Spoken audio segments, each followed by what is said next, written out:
Era una tarde de esas que se estiran perezosas, tejiendo la luz dorada del sol a través de las cortinas de encaje. Beatriz, con sus 60 y tantos años a cuestas, pero con una agilidad sorprendente, estaba en su cocina, amasando pan.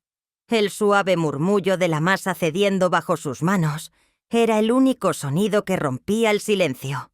Un silencio que solía ser un bálsamo para su alma. Pero hoy era un eco de su propia inquietud. La harina le cubría las manos, el delantal de flores, e incluso algunas hebras de su cabello plateado. Sus pensamientos, Siri, sin embargo, estaban lejos de la fragancia a levadura y del calor hogareño. Estaban en ellos, sus hijos, Alejandro e Isabel, y sus respectivas parejas, Camila y Ricardo. Presagios, siempre presagios.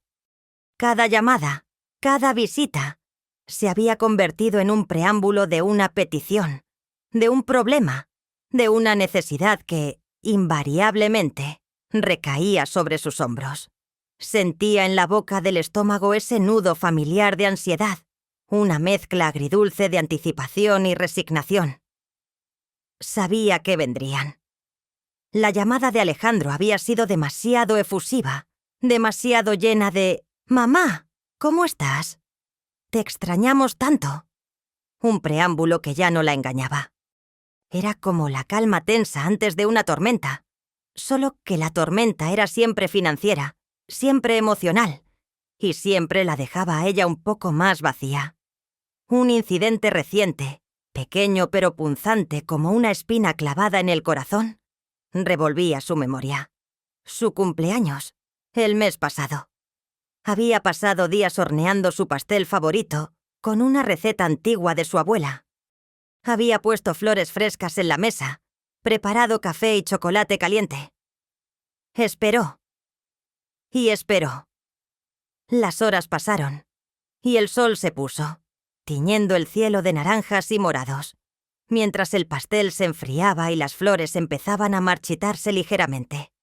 Ni una llamada, ni un mensaje, salvo un «Feliz cumple, mamá. Sorry que no pudimos ir». De Alejandro y un escueto emoji de pastel de Isabel, ambos enviados con horas de retraso, ya bien entrada la noche.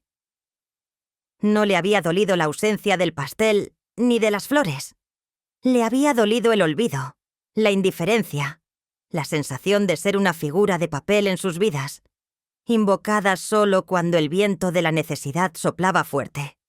Un profundo suspiro se escapó de sus labios, inflando la masa con un aire melancólico. Era ese patrón recurrente lo que la agotaba, el amor unilateral que parecía drenar su espíritu sin dejar a cambio más que la promesa vacía de gratitud. Se limpió las manos en el delantal, el corazón ya apretado, preparándose para el inevitable asalto emocional. La masa, al contrario que sus hijos, siempre respondía a su toque, una verdad simple en un mundo complejo. El sonido de la gravilla crujiendo bajo las ruedas de un coche la sacó de su ensimismamiento. Ahí estaban. El motor se apagó, y luego se escuchó el ruidoso coro de puertas que se cerraban y voces que se acercaban. Un momento después, el timbre de la puerta, ese sonido que antes anunciaba alegría, ahora resonaba con una vibración de expectativa ajena. Beatriz se ajustó el delantal, alisó su cabello y esbozó una sonrisa que sentía más como una mueca. Abrió la puerta. «Mamá, qué gusto verte», exclamó Alejandro, el mayor, extendiendo los brazos para un abrazo superficial que apenas la rozó. Detrás de él, Isabel, con su expresión de perenne cansancio, agregó con un tono monocorde: «Sí, mamá, ya era hora». Ricardo, el marido de Isabel, un hombre corpulento y de sonrisa fácil, aunque rara vez sincera, le dio un beso ruidoso en la mejilla. «Beatriz, qué alegría, siempre tan radiante». Y Camila, la esposa de Alejandro, una mujer elegante y siempre impecable, sonrió, pero sus ojos se pasearon rápidamente por el modesto vestíbulo, antes de asentir con una cortesía distante. Hola, suegra. Tu casa siempre tiene un ambiente tan rústico. Beatriz los invitó a pasar al salón, donde la luz tamizada por los visillos danzaba sobre los muebles antiguos y las paredes repletas de sus cuadros. Alejandro se dejó caer en el sofá principal, como si fuera suyo, mientras Camila se sentaba con delicadeza en el borde de un sillón, ajustándose el vestido. Isabel y Ricardo se acomodaron en los otros sillones, creando un semicírculo de expectación. «Mamá, te ves fantástica», empezó Alejandro, con un tono melifluo que Beatriz ya conocía demasiado bien. «La verdad es que hemos estado pensando mucho en ti. Con todo este estrés del nuevo negocio...» Hizo una pausa, como buscando la palabra adecuada. «Necesitábamos un respiro, y tu paz siempre nos recarga». Isabel asintió con fervor, aunque sus ojos estaban fijos en un pequeño desgarro en el tapizado de una de las sillas. «Sí, mamá. La vida en la ciudad es tan agotadora. Siempre trabajando, siempre en busca de oportunidades para salir adelante». Ricardo, su esposo, se unió al coro. «Y ni hablar de la presión, Beatriz. Uno tiene que mantener cierto estatus, ¿sabes? Por los niños, por el futuro». Beatriz los escuchaba, su sonrisa forzada empezando a dolerle en las mejillas. Les ofreció té y galletas, que aceptaron con falsa gratitud. La conversación siguió. Un monólogo prolongado sobre sus propias vidas. El negocio de Alejandro que prometía ser el próximo unicornio tecnológico, pero necesitaba un pequeño empujón inicial. La organización benéfica de Isabel, que estaba a punto de despegar, pero requería inversión para un evento de gala crucial. Las palabras oportunidad, futuro, potencial y, por supuesto, sacrificio flotaban en el aire como un perfume barato. Finalmente Alejandro se enderezó, la mirada clavada en Beatriz con una intensidad teatral. «Mamá, sabemos que eres una mujer práctica y que siempre nos has apoyado. Hay algo que podría ayudarnos a todos a dar ese salto, ¿sabes?». Camila, siempre con su voz suave pero incisiva, añadió: «Sí, suegra. Hemos estado pensando en algunas cosas que tienes por aquí. Esos cuadros, por ejemplo. Son interesantes. Muy tú. Pero, seamos honestos, mamá, son un poco viejos y ocupan mucho espacio. Quizás podríamos...». Isabel intervino, su tono de falsa preocupación. «Mamá, mira, es que el mercado está difícil. Y con todo el dinero que te hemos pedido para otras cosas, Alejandro tiene esta idea. De verdad es el futuro. Pero nos falta capital. Y bueno, Ricardo y yo también tenemos nuestras necesidades. La matrícula del colegio de los niños, las clases de tenis». Ricardo, con un suspiro que sonaba a martirio, continuó: «Son gastos, Beatriz. Gastos que no podemos evitar si queremos que los niños tengan un buen futuro. Y sabemos que tienes cosas guardadas. Cosas que no usas. Cosas que para ti quizás no valgan mucho, pero para nosotros serían una ayuda vital». Beatriz los miró, su mente ya procesando la inevitable conclusión. Sabía a dónde iba esto. Los cuadros, su pasión, su refugio secreto. «¿Mis pinturas?», murmuró, la voz apenas un susurro. Alejandro se inclinó hacia adelante, con una sonrisa de lobo. «Exacto, mamá. Esos cuadros tuyos, los del estilo naif, como dices, son muy personales. Y no los vas a exponer, ¿verdad? No tienen valor comercial real, mamá. No te ofendas, pero la gente busca arte moderno, no garabatos de niños. Pero quizás en un mercado de pulgas o en una venta de garaje podríamos conseguir algo. Lo que sea, unos cuantos cientos de dólares. Es simbólico, pero nos ayudaría mucho con el capital inicial. Un pequeño empujón, mamá, por nosotros, por tus nietos».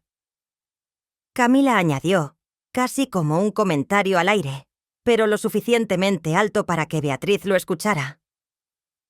Sí, no nos malinterpretes, suegra. Son bonitos a su manera. Nostálgicos. Pero, vamos, no son un Picasso, ¿verdad? Y a ti no te van a hacer falta. Siempre puedes pintar más. La garganta de Beatriz se secó. Las palabras, envueltas en capas de falsa consideración y chantaje emocional, le arañaban por dentro. Habían llegado a su verdadero objetivo. Quería gritarles que no eran garabatos, que cada trazo era una parte de su alma. Pero los vio, expectantes, sus ojos brillantes con una codicia apenas disimulada.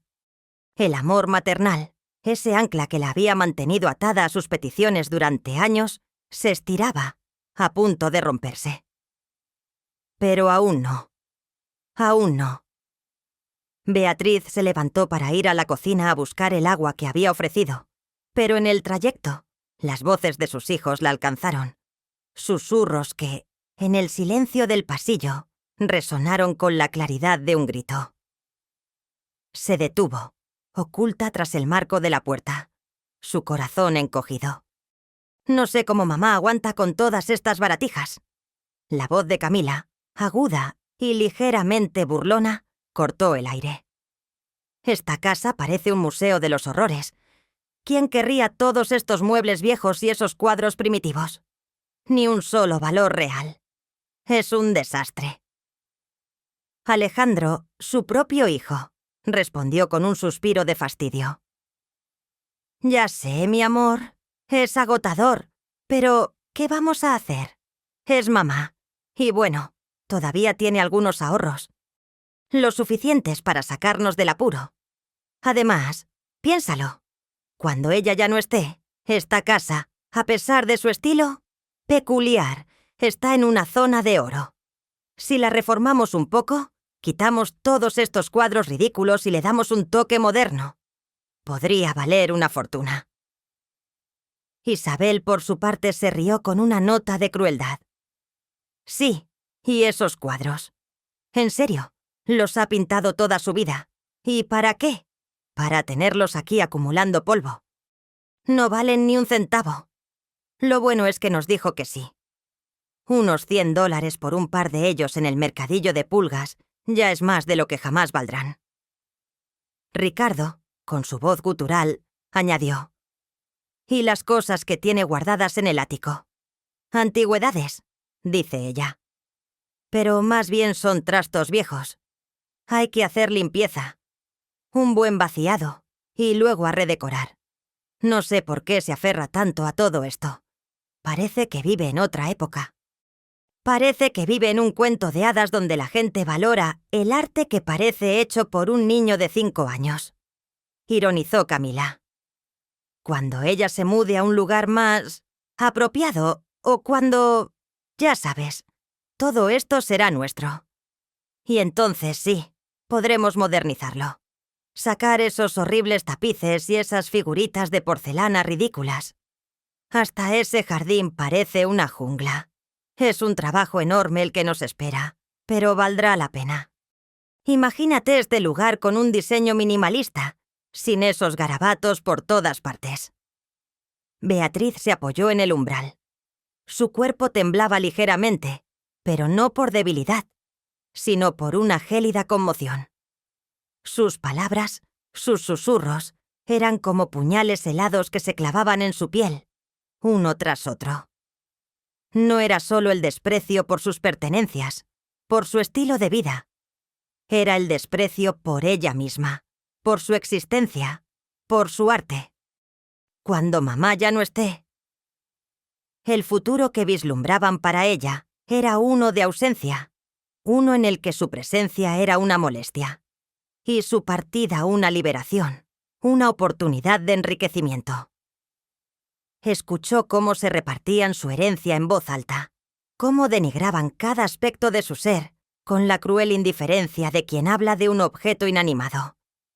Sus cuadros, su alma vertida en cada lienzo, garabatos de niños. El hogar que había construido con amor y esfuerzo, un museo de los horrores. Un desastre.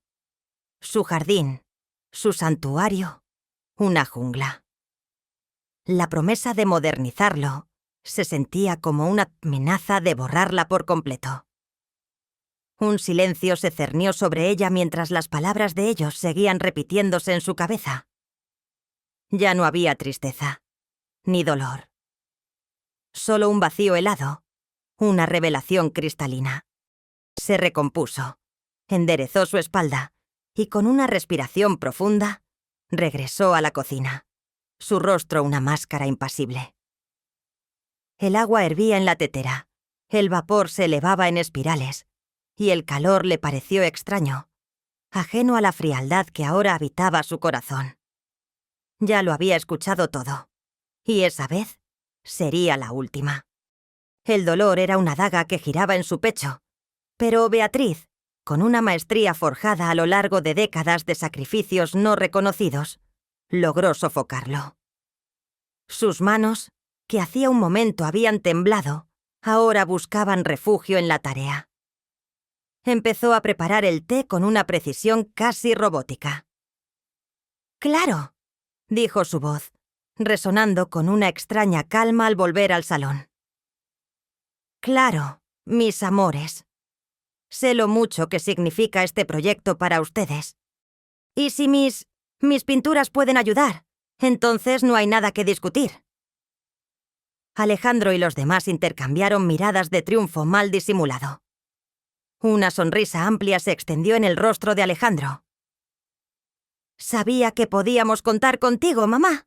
Siempre tan generosa». Isabel asintió, su expresión ahora dulcificada por la victoria. Camila se permitió una sonrisa apenas perceptible. Esa noche, cuando las luces de su coche se perdieron en la distancia y el silencio volvió a inundar la casa, Beatriz se dirigió a su pequeño estudio.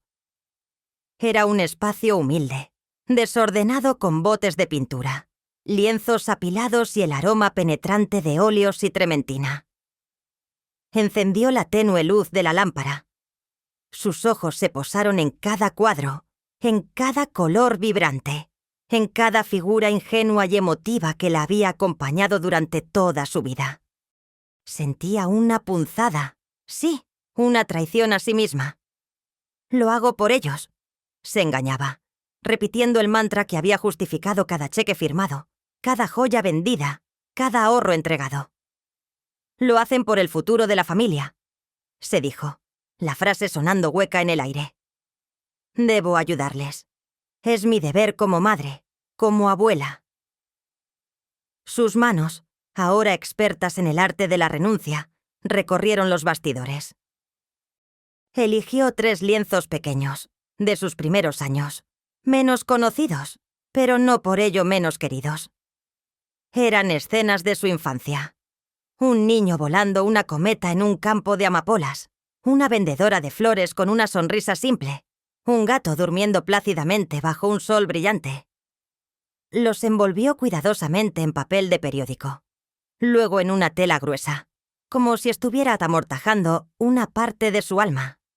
La bolsa que contenía los lienzos era ligera, pero su peso emocional era abrumador.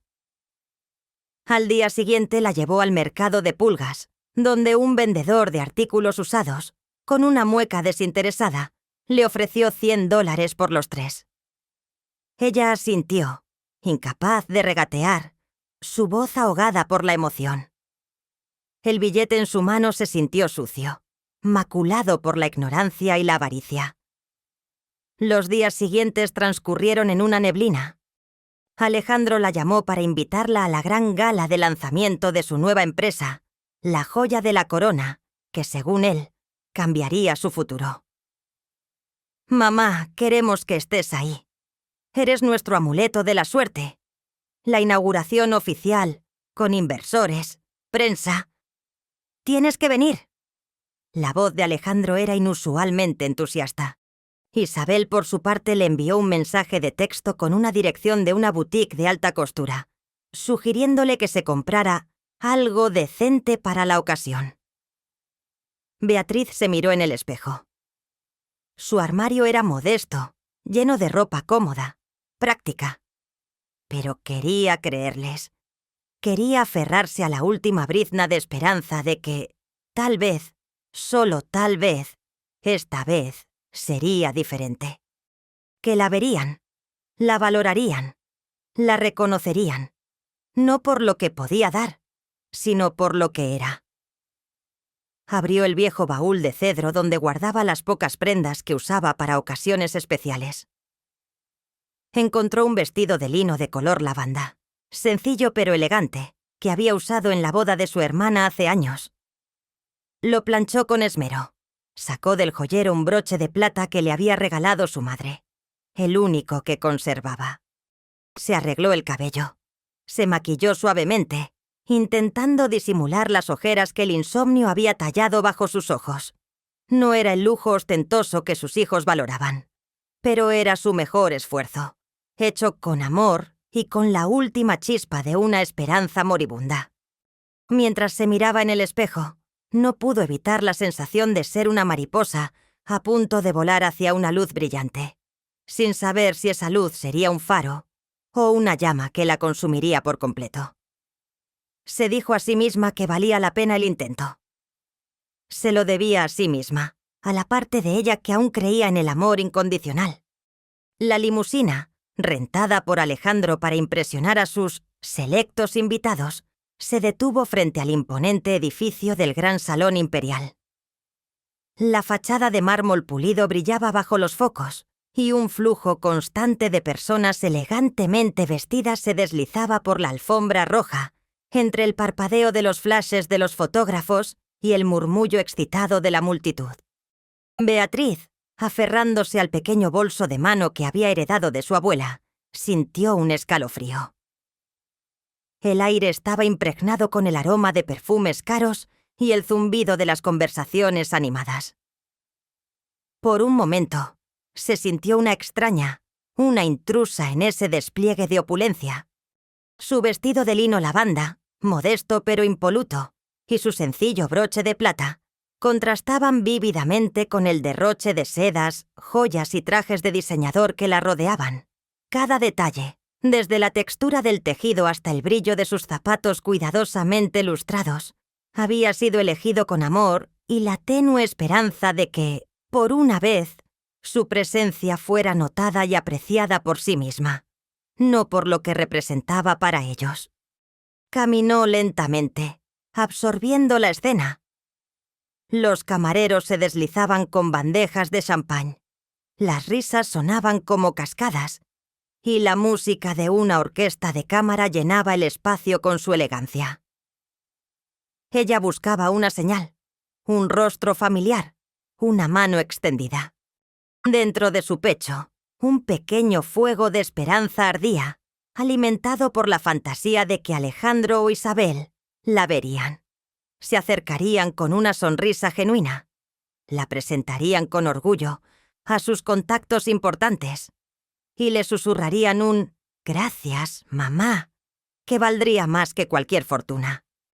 Imaginaba a Alejandro, su hijo, anunciando con voz firme y llena de afecto: «Y esta es mi madre, la mujer que siempre nos ha apoyado, la fuente de nuestra inspiración».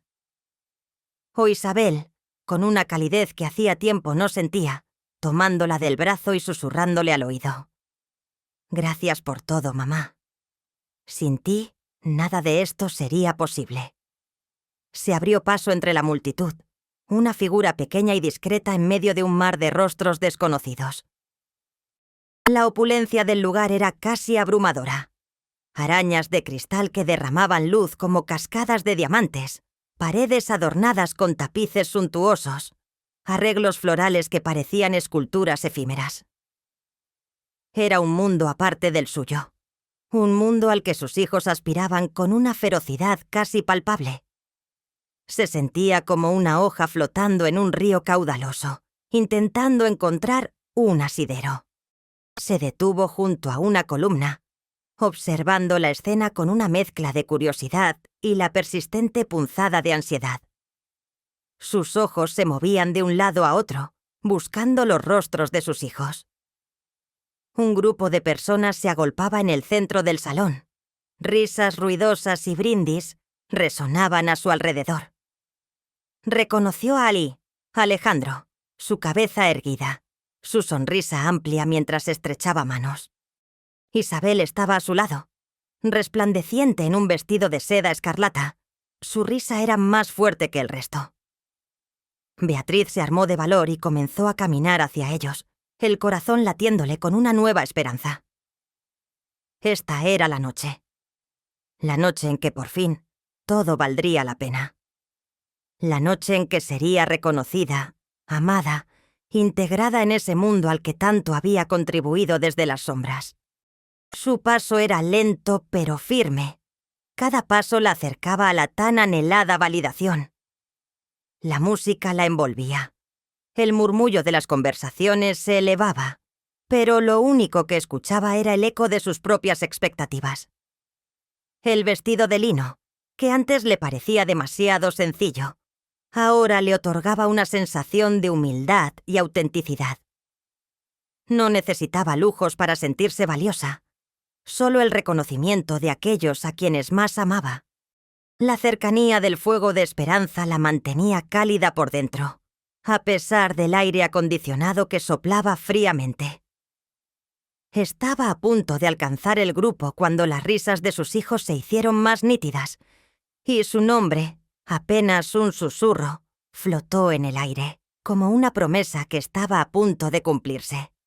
Beatriz finalmente llegó al círculo donde se encontraban Alejandro, Isabel, Camila y Ricardo, rodeados de varias figuras imponentes en trajes de noche.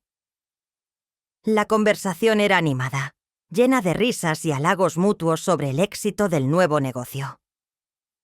Beatriz se acercó con una sonrisa, esperando ser reconocida, abrazada, presentada. «Alejandro, Isabel», exclamó, con la voz un poco temblorosa por la emoción, pero llena de anticipación. Alejandro, con un vaso de champaña en la mano, se giró hacia ella con una rapidez que no denotaba alegría, sino sorpresa. Sus ojos se abrieron ligeramente y una mueca tensa se dibujó en sus labios. «Mamá, no te habíamos visto. Pensé que...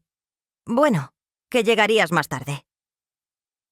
Su tono era frío, apenas audible por encima del bullicio. No la abrazó.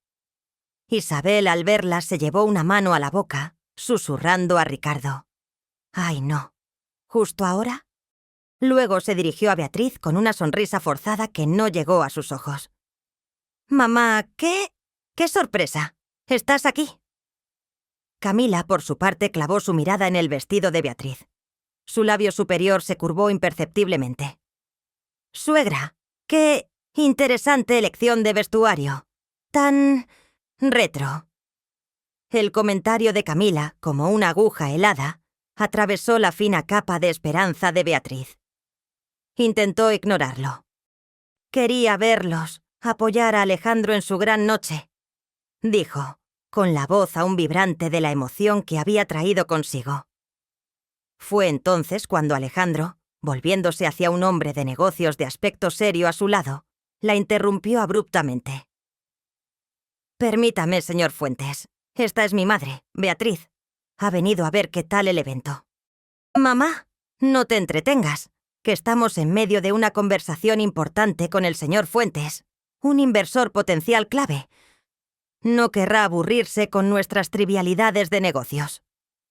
Las palabras fueron dichas con una rapidez que rayaba en la descortesía, como si la estuviera despachando, un objeto molesto que había aparecido en el momento inoportuno. El señor Fuentes, un hombre de negocios de gesto adusto, asintió brevemente a Beatriz, pero sus ojos ya habían vuelto a Alejandro, su interés claramente dirigido hacia la conversación financiera. Beatriz sintió que se encogía. Isabel, aprovechando el momento, intervino, esta vez con un tono de voz lo suficientemente alto para que todos los que estaban cerca pudieran oírlo. «Sí, mamá, ya sabes cómo somos, siempre tan enfocados en el trabajo. No como tú, que tienes tu tiempo libre para tus hobbies. Pero, en serio, mamá, ¿no podrías haberte puesto algo más moderno? Este es un evento importante. Pareces una reliquia. No queremos que los inversores piensen que nuestra familia está anclada en el pasado. Su risa, hueca y sin afecto, resonó en el pequeño círculo. Ricardo, para añadir leña al fuego, palmoteó la espalda de Alejandro. Tu madre siempre tan sencilla, ¿verdad? No se preocupa por las apariencias. Es algo que, en este mundo, a veces es un lujo que no podemos permitirnos, especialmente con un lanzamiento tan crucial. Las miradas de los invitados importantes se posaron sobre Beatriz por un instante, no con curiosidad, sino con una mezcla de lástima y desdén. Beatriz sintió que el aire se le escapaba de los pulmones. Los hobbies, las reliquias, la sencillez usada como un insulto velado. Era una humillación pública, orquestada por sus propios hijos, en el pináculo de lo que ellos consideraban su éxito. «Mamá, si quieres, hay un rincón de bebidas allá», dijo Camila, señalando con la barbilla hacia el otro extremo del salón, un lugar apartado donde la gente se reunía para charlar. «Quizás puedas encontrar un lugar más tranquilo. Estamos un poco ocupados aquí. Hablaremos más tarde, ¿sí?» La voz de Camila era cortés, pero el mensaje era claro. Era un estorbo, una vergüenza. El brillo en los ojos de Alejandro e Isabel, esa fría satisfacción, no pasó desapercibido para Beatriz. Estaba siendo desterrada, apartada, declarada como una vergüenza ante la sociedad a la que tanto había ayudado a financiar. La música parecía desafinar, las luces se volvieron cegadoras y el murmullo de las voces se convirtió en un eco lejano. Las palabras de ellos se clavaron en ella con una precisión brutal, despojándola de la última brizna de esperanza que había traído consigo. Ya no había vuelta atrás. Lo que sintió en ese momento fue el frío metal de una traición irreparable. En ese instante de humillación absoluta, algo se quebró dentro de Beatriz. No fue un estallido, ni un lamento, sino un sonido interno seco, como el de un cristal rompiéndose en 1000 pedazos, pero sin hacer ruido. Las palabras de Isabel, el gesto de Alejandro, la mirada de desprecio de Camila, el asqueroso apoyo de Ricardo, ya no dolían. El dolor, esa compañía tan familiar en sus últimos años, se disolvió como la escarcha bajo el sol de la mañana. En su lugar, surgió una frialdad penetrante, una claridad helada y cristalina que le despejó la mente de cualquier vestigio de afecto o compasión. Miró a sus hijos. Los vio de verdad, por primera vez, no como los niños que había amado y por los que se había sacrificado, sino como lo que eran, extraños. Rostros vacíos, almas podridas por la codicia y la ingratitud. No había rastro de calidez, de arrepentimiento, ni siquiera de una chispa de reconocimiento por todo lo que les había dado. Eran marionetas de la ambición, y ella, la titiritera invisible que los había mantenido en pie, se había cansado de su baile hipócrita. Una sonrisa amarga, apenas perceptible, se dibujó en sus labios. No era una sonrisa de felicidad, sino de una revelación sombría. La humillación pública, lejos de aplastarla, la había liberado. Había cortado el último hilo, el más fuerte, el que la ataba a ellos, el amor maternal ciego. El fénix no surgió de las cenizas en un fuego furioso, sino en un silencio glacial. No había lágrimas que derramar. Las lágrimas se habían secado hacía mucho tiempo, reemplazadas por la sequedad de la desilusión. Sin decir una palabra, sin un lamento, sin una mirada atrás, Beatriz se dio la vuelta. Su movimiento fue lento, deliberado, cada paso cargado con una nueva dignidad. No se apresuró. No corrió. Caminó entre la multitud, una figura de aparente fragilidad, pero con una fortaleza interior que irradiaba como un halo invisible. Los hombros erguidos, la cabeza alta, su vestido lavanda, antes un símbolo de su modestia, ahora parecía el atuendo de una reina que abandonaba una corte corrupta.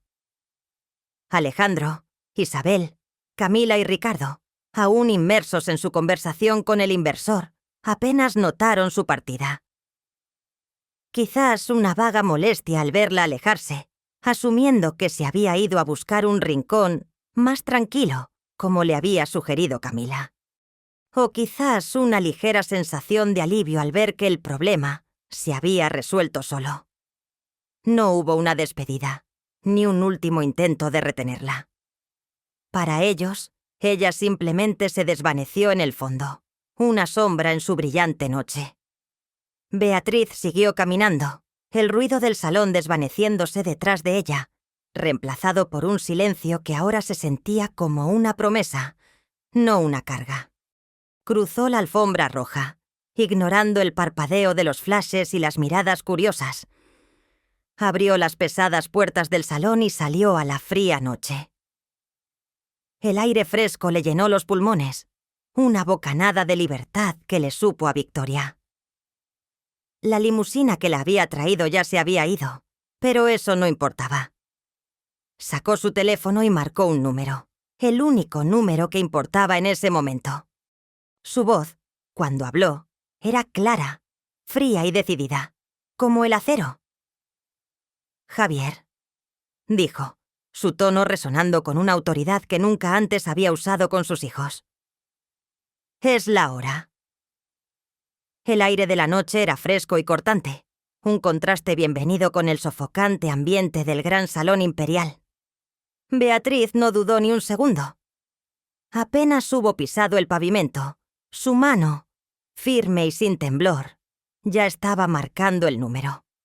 Javier, su abogado y confidente desde hacía décadas, era el único que compartía su secreto, el único que conocía la verdad detrás de su aparente sencillez. El teléfono sonó 2 veces antes de que una voz grave y tranquila contestara. «Javier, soy yo», dijo Beatriz, su voz gélida como el hielo, desprovista de cualquier emoción que pudiera delatar el volcán que se había desatado dentro de ella. «Beatriz», respondió Javier, su tono sereno, como si hubiera estado esperando esta llamada durante mucho tiempo. «Te he estado esperando. La gala, ¿verdad? ¿Ha llegado el momento?» Un ligero asentimiento, aunque Javier no pudiera verla.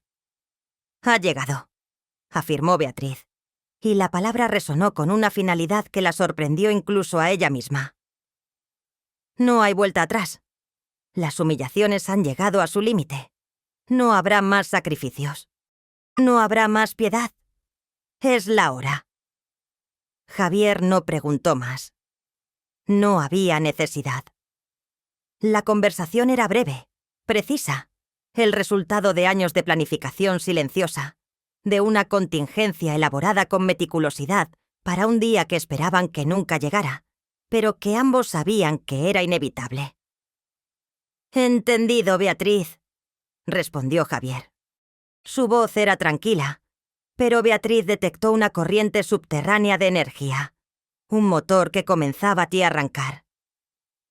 «Todos los recursos están listos para ser desplegados. Los documentos están preparados, las cuentas revisadas, los contactos avisados.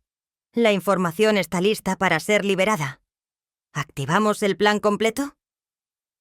Beatriz cerró los ojos por un instante, visualizando los rostros de sus hijos, no con rabia, sino con la fría determinación de quien ejecuta una sentencia.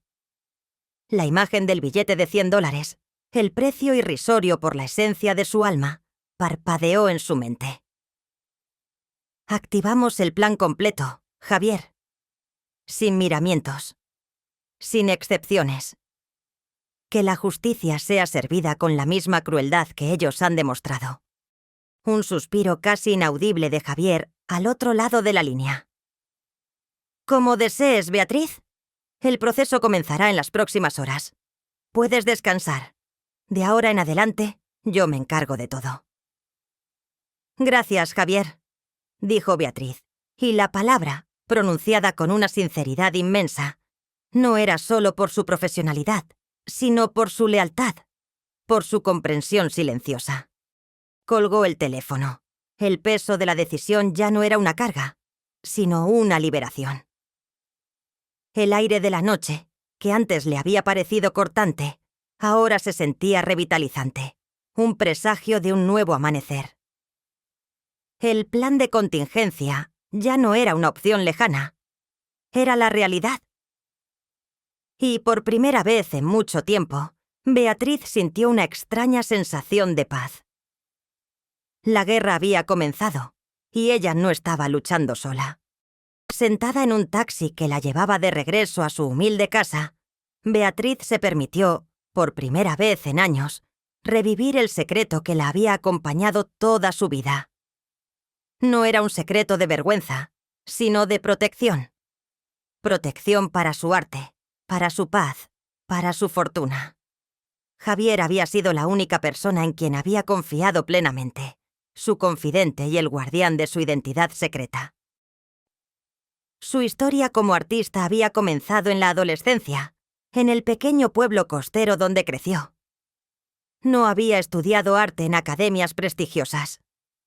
Su estilo era innato, puro, lo que los críticos llamarían más tarde primitivismo ingenuo o arte naif.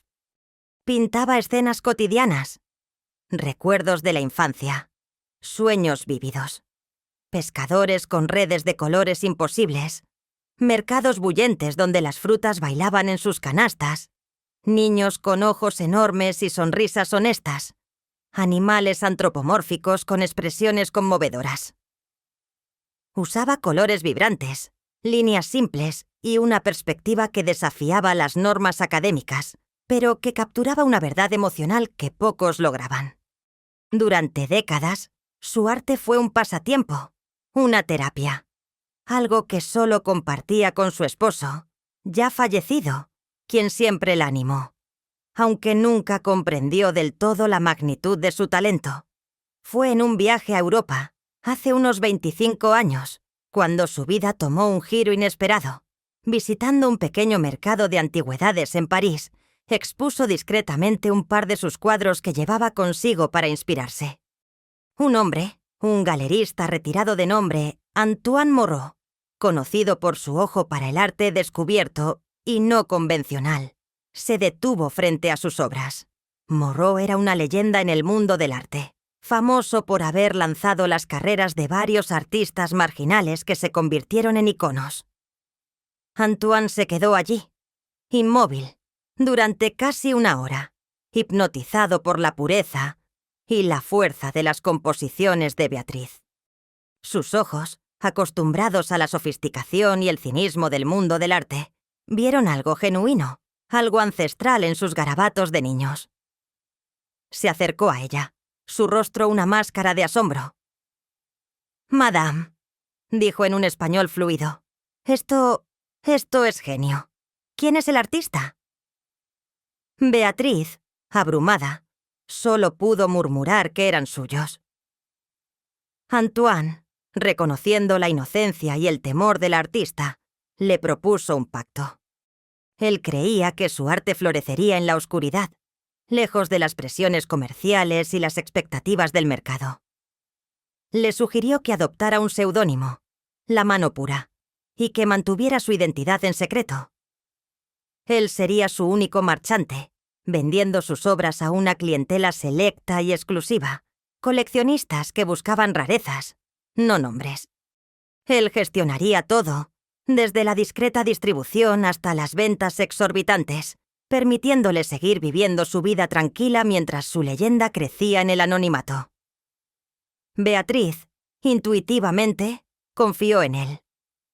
Le dio un par de obras más y regresó a su país, sin esperar nada.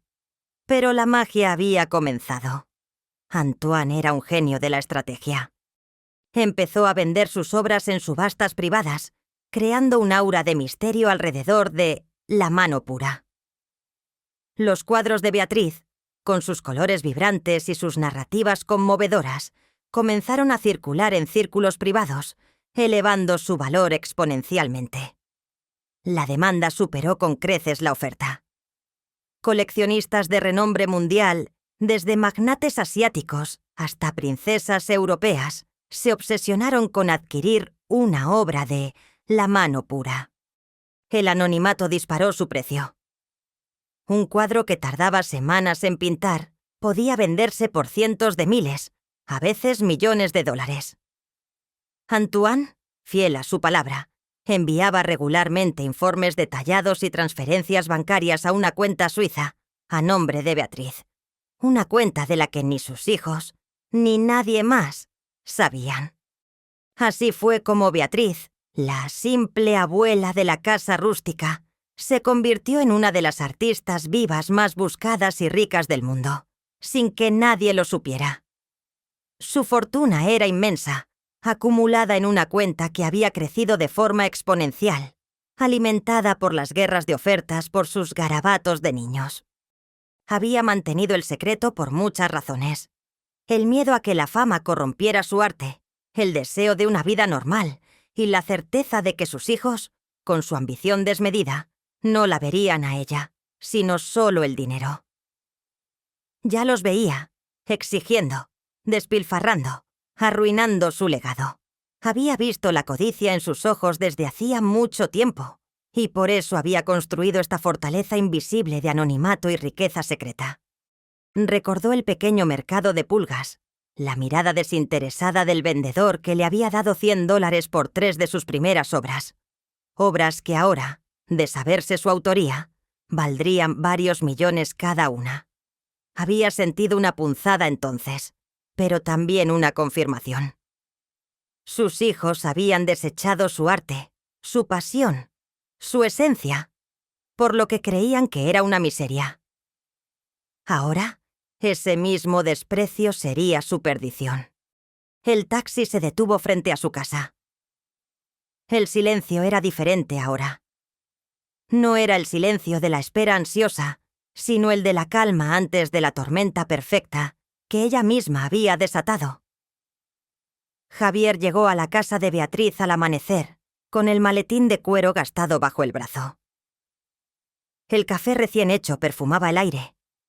La cocina, antaño un refugio de ansiedad para Beatriz, se había transformado en un cuartel general. Beatriz, con una taza de café en las manos, su rostro sereno pero con una intensidad inquebrantable en los ojos, repasó el plan con él.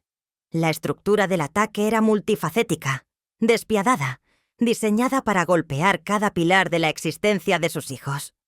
Primero, lo financiero, dijo Beatriz, su voz fría y cortante como el hielo. Corten todo tipo de apoyo económico inmediato. Bloqueen cualquier línea de crédito que tenga mi garantía. Notifiquen a los bancos sobre sus deudas impagas y sobre las irregularidades en las cuentas de Alejandro, aquellas que lograste rastrear. Que enfrenten la realidad de sus gastos desmedidos y sus proyectos vacíos. Que el banco les llame por cada recibo impagado. Quiero que sientan el suelo desmoronarse bajo sus pies al instante.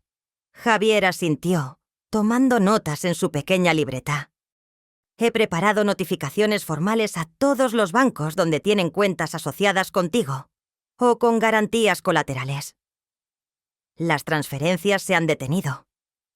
También he recopilado pruebas de las pérdidas del último proyecto estrella de Alejandro. Se las haré llegar al Consejo de Administración de su empresa y a la prensa financiera, de forma anónima. Claro. Excelente, continuó Beatriz. Segundo, sus carreras. Quiero que sus reputaciones sean destrozadas. Los documentos que recopilaste sobre la falta de ética de Alejandro en su última negociación, las grabaciones de sus conversaciones donde alardean de estafar a socios menores y los correos electrónicos de Isabel usando los fondos de la beneficencia para sus gastos personales. Filtra todo a los medios relevantes, a las revistas de negocios, a los blogs de crítica financiera. Que sus nombres se asocien con la incompetencia y la corrupción. Nadie querrá trabajar con ellos, y que el consejo de la organización de Isabel se entere de cómo usa el dinero de los donantes para sus lujos personales. Quiero que sean despedidos, humillados en sus lugares de trabajo. Javier ya tenía los archivos listos. Tenemos los expedientes completos. Los contactos en la prensa están avisados para una exclusiva sobre la caída de 2 jóvenes promesas que construyeron sus carreras sobre mentiras. Será un caso de estudio. Beatriz se levantó y se acercó a la ventana, observando el amanecer teñir el cielo de suaves colores. Y tercero, y quizás lo más importante, el estatus social. Su mayor orgullo. Ellos se mofan de mi estilo de vida rústico, de mis garabatos de niños. Es hora de que el mundo sepa quiénes son realmente. Tengo las grabaciones de la noche de ayer, Javier, las que hiciste discretamente. Sus comentarios sobre mi casa, mi arte, su desprecio por mí. Y también tengo el audio de su conversación privada de hace meses, donde planificaban cómo deshacerse de mis cosas cuando yo no estuviera. Publica todo eso. Quiero que sus perfiles en redes sociales se inunden de comentarios de odio. Que sus amigos influyentes les den la espalda. Que se conviertan en parias sociales. Cada detalle de su hipocresía debe ser expuesto a la luz pública. Y asegúrate de que el mundo se entere del irrisorio precio por el que vendieron mis obras de arte en el mercadillo de pulgas. Esa será la ironía final, la que los definirá para siempre. Ya tengo los fragmentos de audio seleccionados, dijo Javier con una sonrisa apenas perceptible. La exposición será brutal. Los periódicos amarillistas, los portales de chismes, los programas de televisión. Nadie escapará a la historia de los hijos desagradecidos que traicionaron a su madre. Y con las pruebas irrefutables que tienes, no podrán negarlo. Su caída será la comidilla de la ciudad. Beatriz asintió con una expresión de gélida satisfacción. Que lo sea. Han vivido en una burbuja de privilegio y desprecio. Es hora de que experimenten la realidad. Que el mundo entero vea el precio de la ingratitud. Que cada uno de sus pilares se derrumbe, uno por uno. El sol ya se alzaba, iluminando el estudio. La calma de la mañana se rompió por el inicio de una guerra. El día después de la gala se anunció con una tranquilidad engañosa.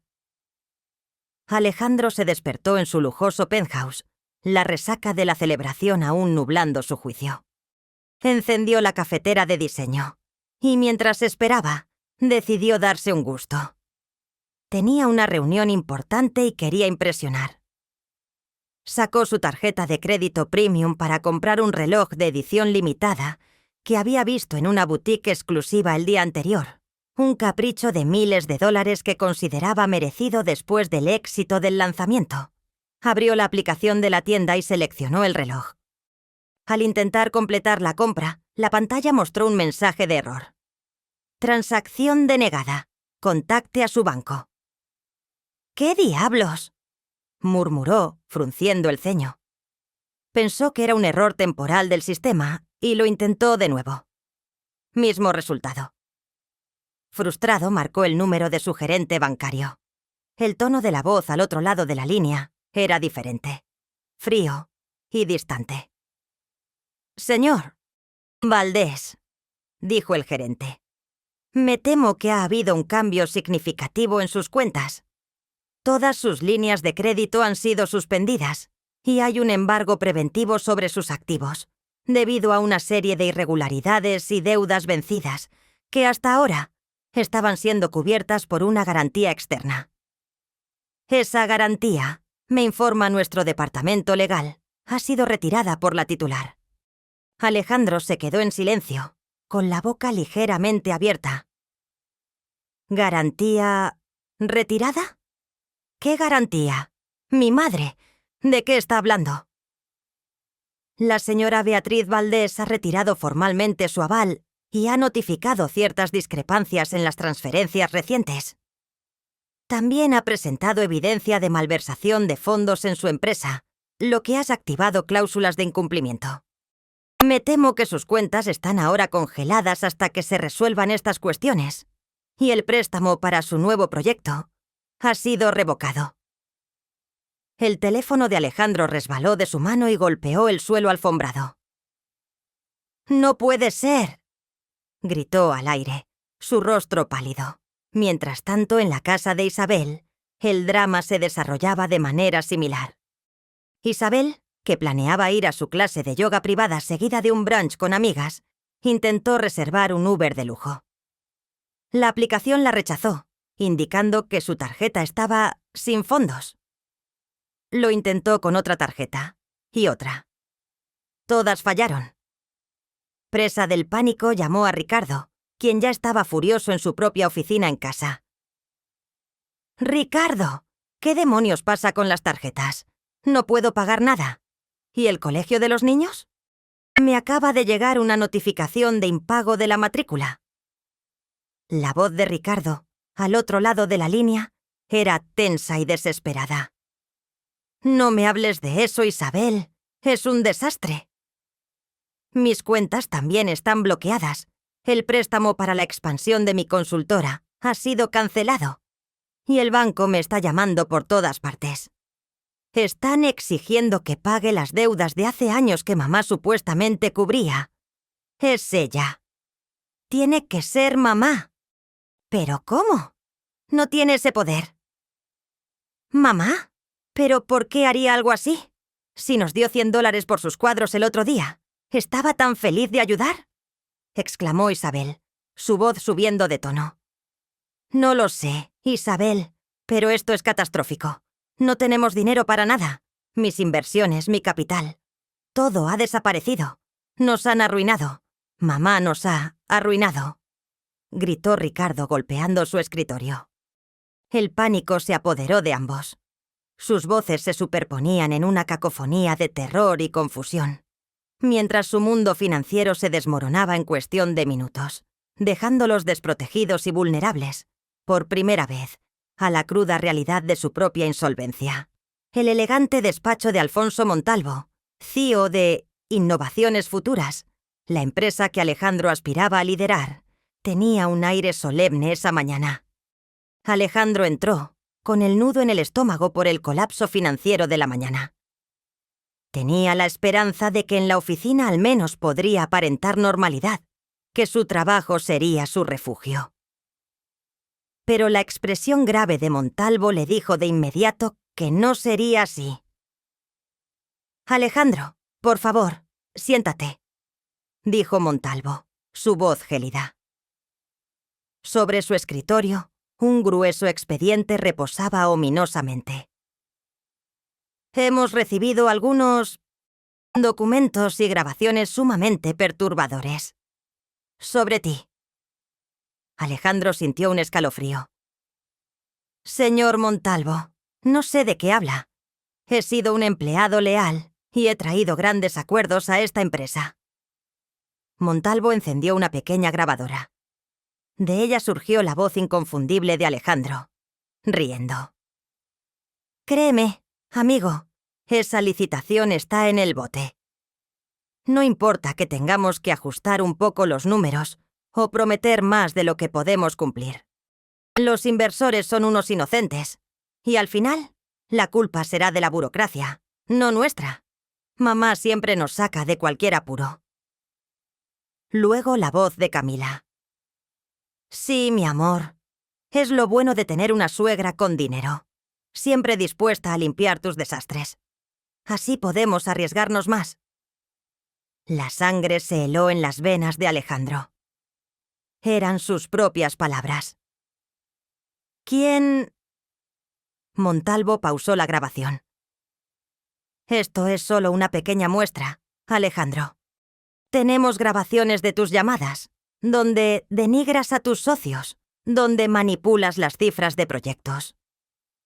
Tenemos informes financieros detallados que muestran cómo utilizaste fondos de la empresa para gastos personales, camuflados como gastos de representación, que luego eran cubiertos por una fuente externa. Y lo más preocupante, tenemos pruebas de cómo has estado usando la reputación y los contactos de la señora Beatriz Valdés, tu madre, para cerrar tratos, sin que ella supiera la naturaleza de tus manejos. Ella misma nos ha proporcionado esta información, con un nivel de detalle asombroso. Alejandro se quedó sin habla. Su madre. ¿Cómo? ¿Por qué? Considerando la gravedad de estas acusaciones y la evidencia irrefutable, continuó Montalvo, con la voz firme. La junta directiva ha decidido que ya no podemos mantenerte en tu posición. Estás despedido, Alejandro, con efecto inmediato, por la reputación de la empresa y por tu falta de ética.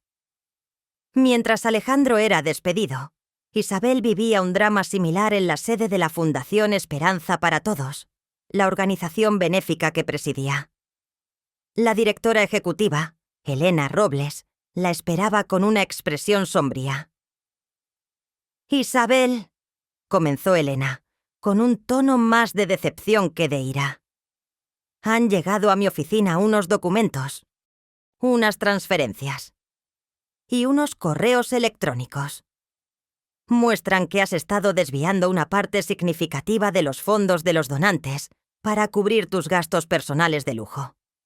Joyas, ropa, viajes, y que el reciente evento de gala crucial que ibas a organizar, y para el que pediste tanto, era en realidad una fachada para cubrir un gran déficit personal».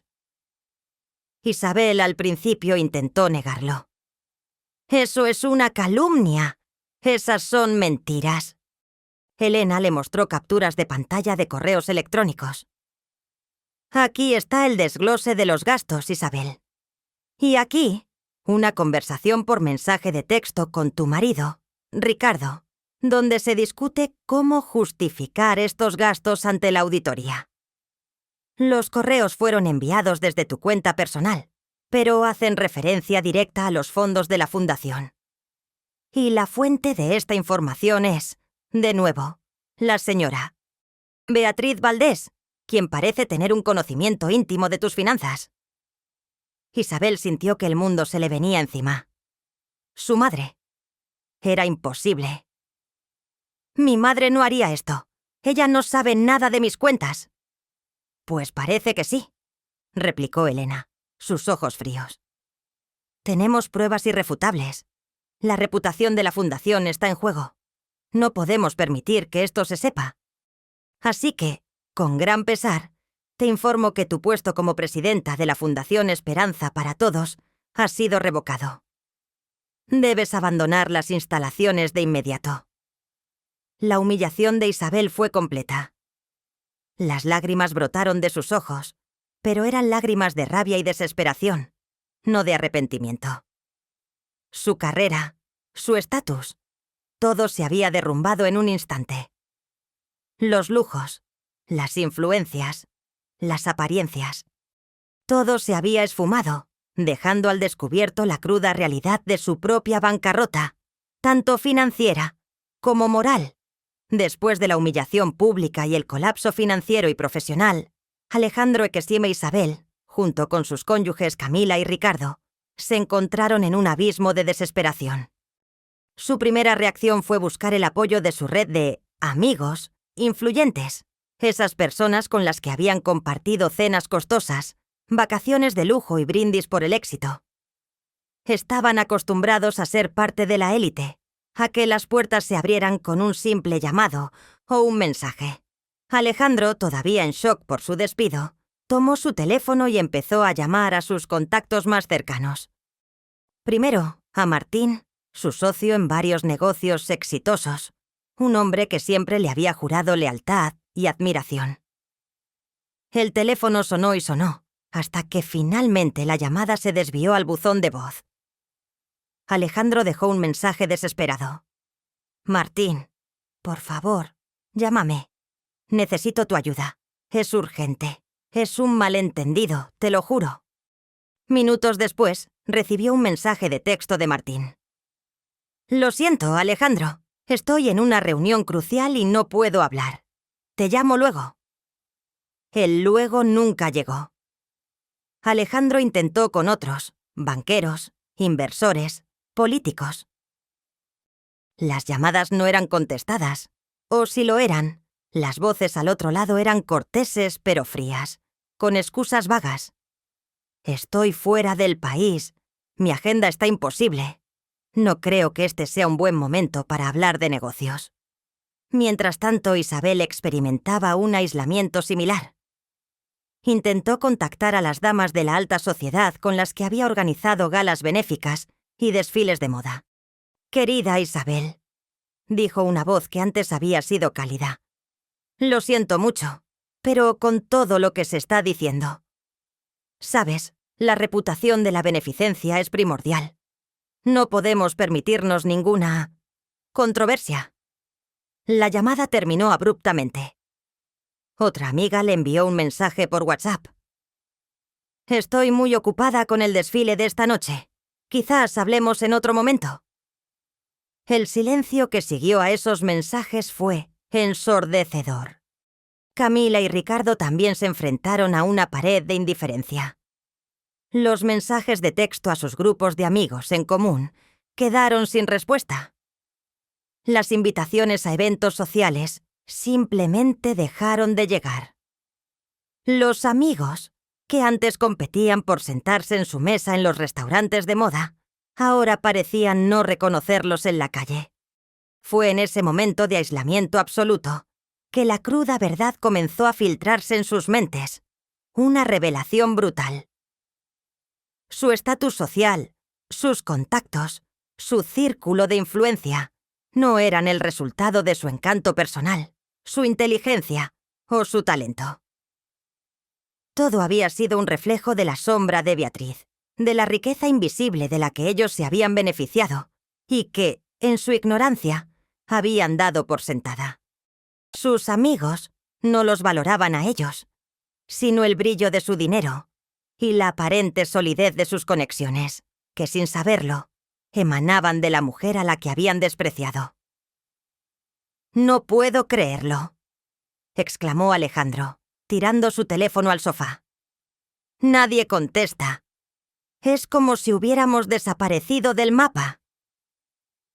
«Son todos unos hipócritas», gritó Isabel, las lágrimas rodando por sus mejillas.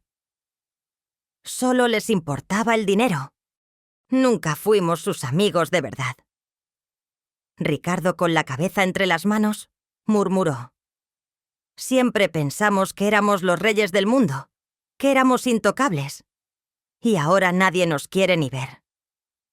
La burbuja en la que habían vivido se había reventado, no con un estruendo, sino con el silencio de un teléfono que no sonaba, de un mensaje que no era respondido, de una puerta que permanecía cerrada. El aislamiento se cernía sobre ellos como una manta pesada, forzándolos a enfrentar la aterradora verdad. Sin el dinero y la influencia que habían despreciado en su fuente, no eran nadie. Eran parias, y la soledad sería el primer sabor amargo de su nueva realidad. El golpe mediático fue orquestado con una precisión quirúrgica, la culminación de meses, incluso años, de preparación. No fue una simple noticia, fue una explosión. A primera hora de la mañana, mientras el mundo aún se desperezaba, los principales periódicos digitales y noticieros de televisión comenzaron a emitir flashes. Una web, de nombre tan simple como revelador, La verdad de la mano pura, fue lanzada simultáneamente, conteniendo un aluvión de pruebas irrefutables. La noticia principal, que se volvió viral en cuestión de minutos, fue el desengaño familiar del año. El titular del periódico más leído de la capital lo resumía: millonaria artista de renombre mundial, despojada y humillada por sus propios hijos. La foto que acompañaba el artículo era devastadora. Una imagen de Beatriz, serena y digna, junto a un collage de fotos de Alejandro, Isabel, Camila y Ricardo, con el pie de foto. Los hijos que vendieron el alma de su madre por $100. El contenido de la web Era el verdadero martillo. Contenía grabaciones de audio nítidas de la conversación que Beatriz había escuchado tras la puerta en su propia casa, 1.3. La voz de Camila, fría como un témpano, resonaba.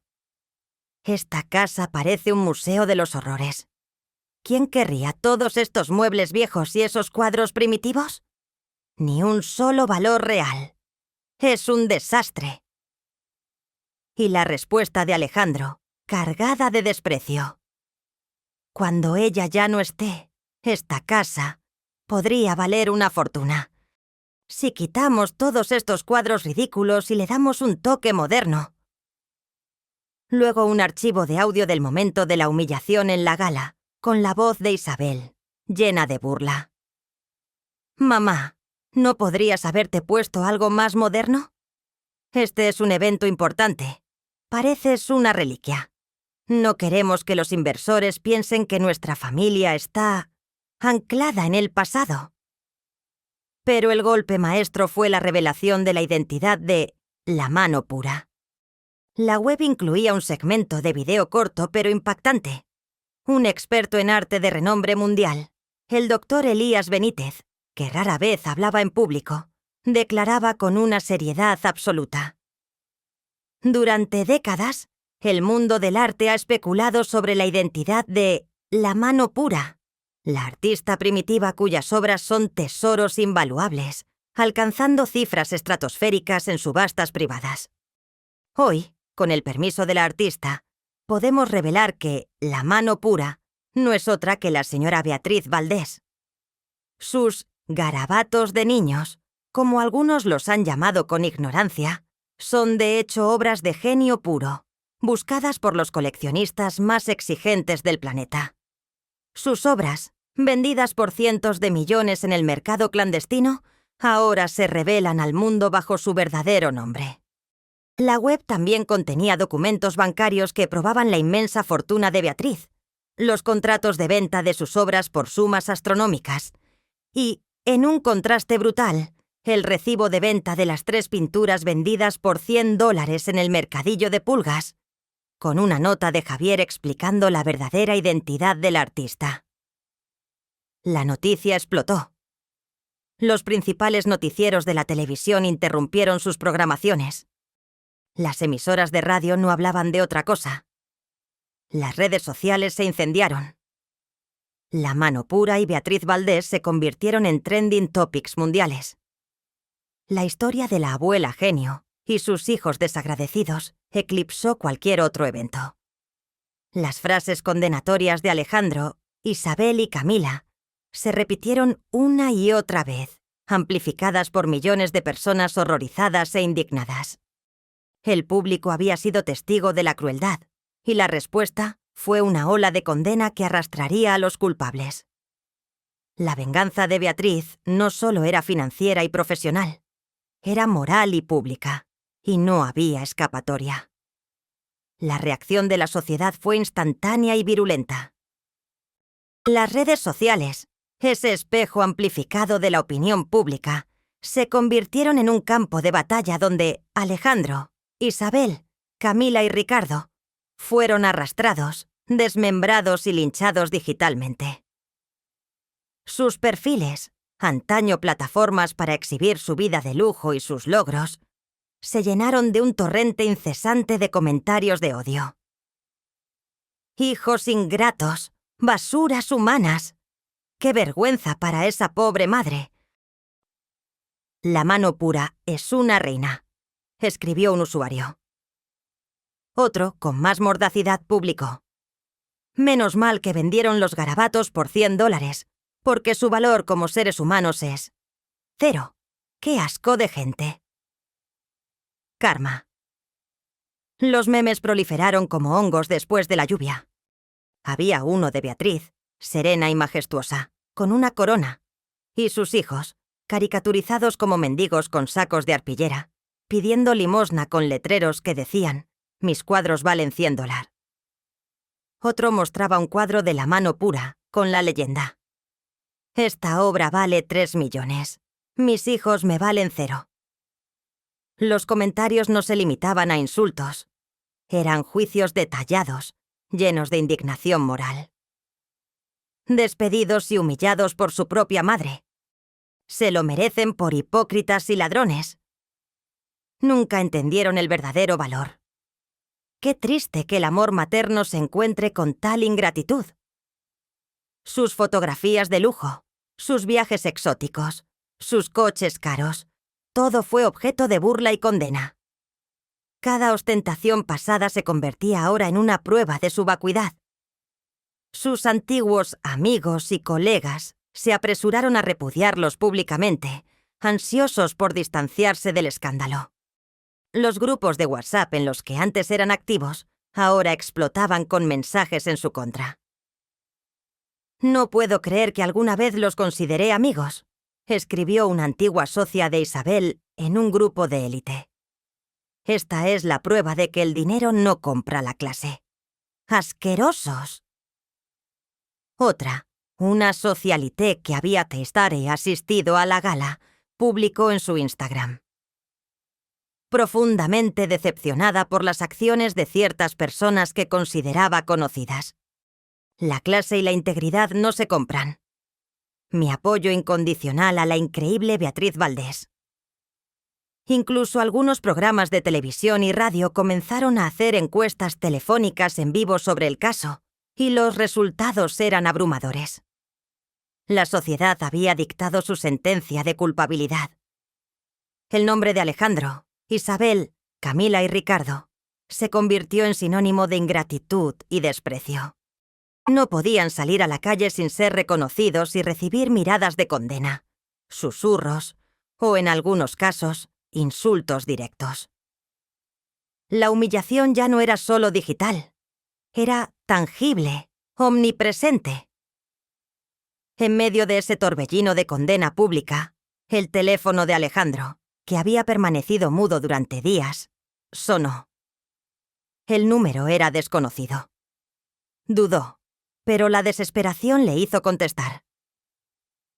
«¿Diga?», dijo, su voz tensa.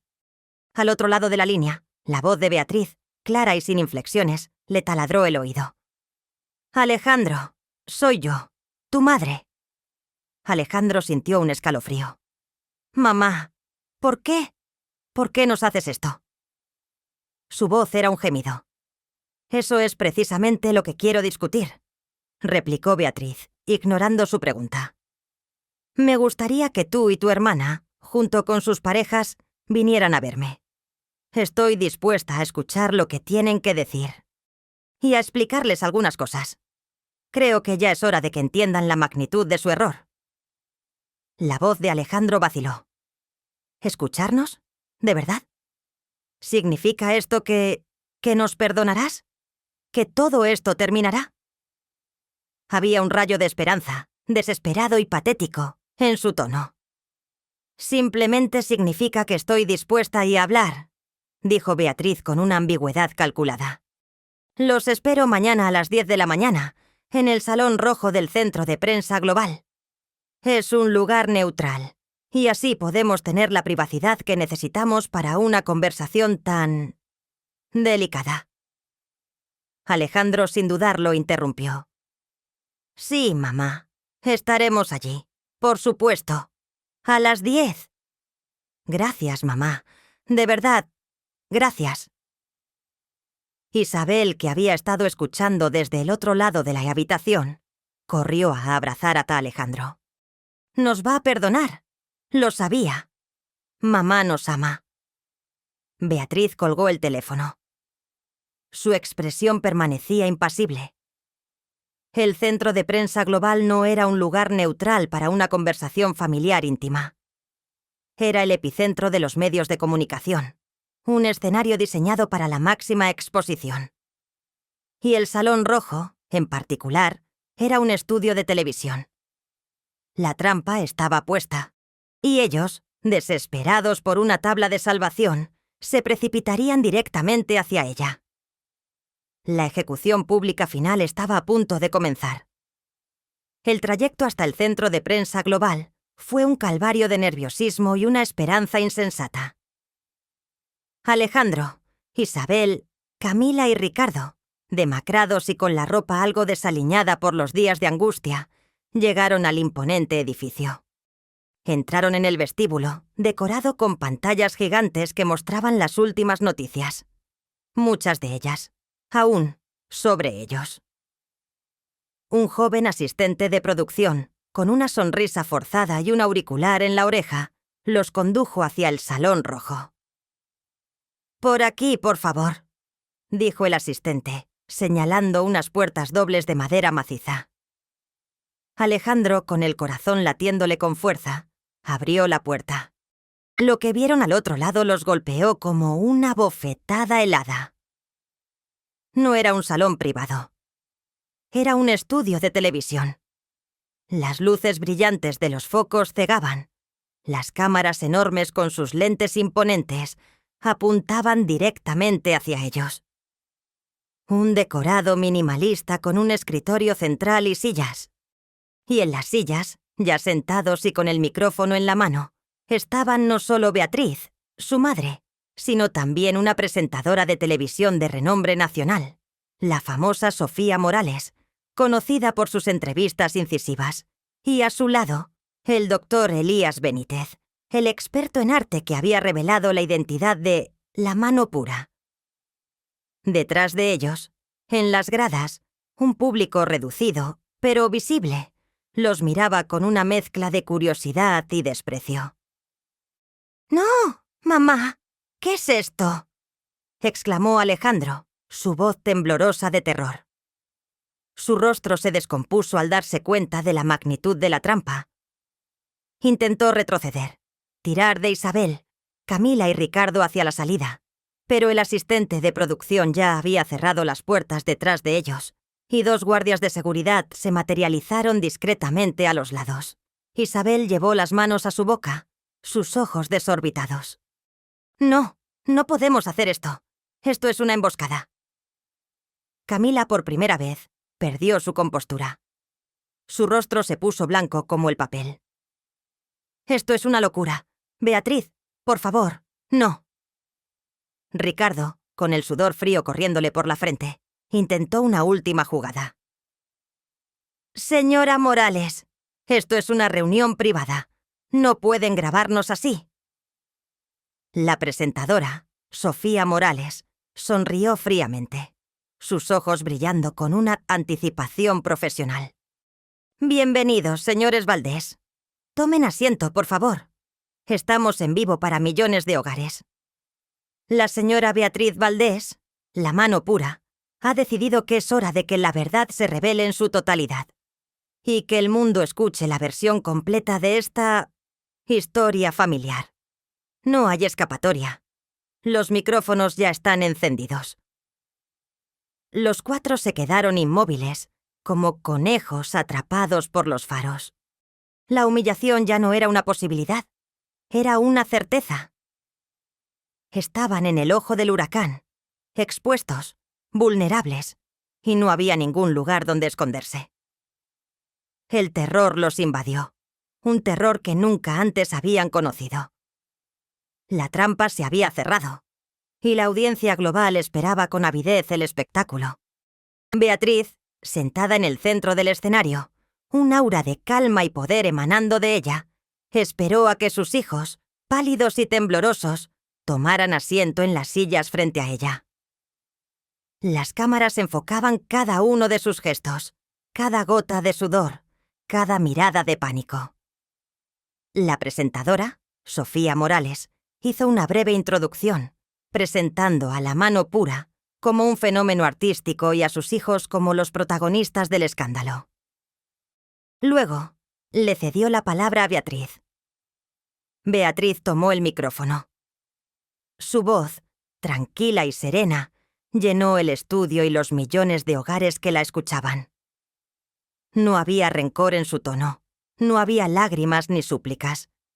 Era la voz de alguien que había superado el dolor y ahora actuaba como una ejecutora de justicia. «Buenas noches a todos.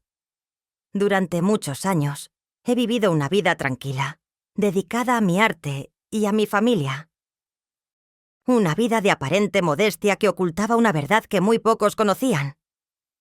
Hoy, esa verdad se revela, no por venganza, sino por la necesidad de que la justicia prevalezca y que la dignidad sea restaurada. Hizo una pausa. Su mirada se posó en Alejandro, Isabel, Camila y Ricardo. Sus ojos eran fríos, analíticos, como los de un juez que dicta una sentencia. Como ya se ha revelado, soy la mano pura, un artista cuya obra, para algunos, es primitiva, naif, garabatos de niños. Para otros, para los coleccionistas y expertos que realmente entienden el arte, mis obras son tesoros invaluables. He pintado toda mi vida, con pasión y con el alma. Cada lienzo es un pedazo de mi ser, un reflejo de mis sueños, mis recuerdos, mi esencia. Un panel en la pantalla gigante detrás de ella mostró algunas de sus obras más icónicas, coloridas, conmovedoras, ahora valoradas en millones. Mis hijos, Alejandro y Isabel, y sus parejas, Camila y Ricardo, siempre vieron mi arte como un pasatiempo inútil, una peculiaridad de una madre anticuada. Lo que no sabían, porque nunca se molestaron en preguntar, en comprender, es que este pasatiempo era la fuente de una fortuna considerable. Una fortuna que, en mi ceguera maternal, he usado durante años para apoyar sus vidas de lujo, sus negocios fallidos, sus caprichos y sus deudas. Cheques firmados, préstamos avalados, silencios comprados. Todo por un amor que, hoy lo sé, era unilateral. Beatriz levantó una tableta. Aquí tengo grabaciones. Pruebas irrefutables de su desprecio. El pasado martes, en mi propia casa, mientras yo preparaba un simple té, escuché a mi nuera, Camila, decir con desdén que mi hogar era un museo de los horrores y que mis cuadros eran horribles garabatos. Mi hijo, Alejandro, la secundó, hablando de modernizar todo cuando mamá ya no estuviera, o cuando se mudara a un lugar mejor. La voz de Camila se escuchó en el estudio, amplificada, con una claridad ensordecedora. Esta casa parece un museo de los horrores. ¿Quién querría todos estos muebles viejos y esos cuadros primitivos? Ni un solo valor real. Es un desastre. Y luego, en la gala de anoche, continuó Beatriz, su voz ahora con un matiz de ironía. La gala, que dicho sea de paso, financié en gran parte yo misma con mis garabatos. Allí, ante inversores y personas de prestigio, mi hija Isabel me humilló públicamente, diciendo que parecía una reliquia y que avergonzaba a la familia con mi sencillez. La voz de Isabel llenó el estudio. «Mamá, ¿no podrías haberte puesto algo más moderno? Este es un evento importante. Pareces una reliquia. No queremos que los inversores piensen que nuestra familia está anclada en el pasado». Beatriz dejó la tableta. Pero el colmo de su desprecio, la prueba más irrefutable de su ceguera y su avaricia, es esto. En la pantalla gigante apareció una foto de los 3 cuadros que había vendido en el mercadillo de pulgas, junto al recibo de $100. Hace unos días, mis hijos me pidieron dinero para un nuevo proyecto de inversión. Sugirieron que vendiera algunos de mis cuadros viejos, porque, según ellos, no valían nada comercialmente. Yo, una vez más, accedí, reprimiendo el dolor de deshacerme de una parte de mi alma por lo que ellos consideraban una miseria. Les entregué 3 de mis obras tempranas. Ellos, con una condescendencia dolorosa, las llevaron a un mercadillo de pulgas y las vendieron por $100. Sí, apenas $100. El público en el estudio soltó un murmullo de incredulidad. El doctor Elías Benítez, con una expresión de tristeza, tomó el micrófono.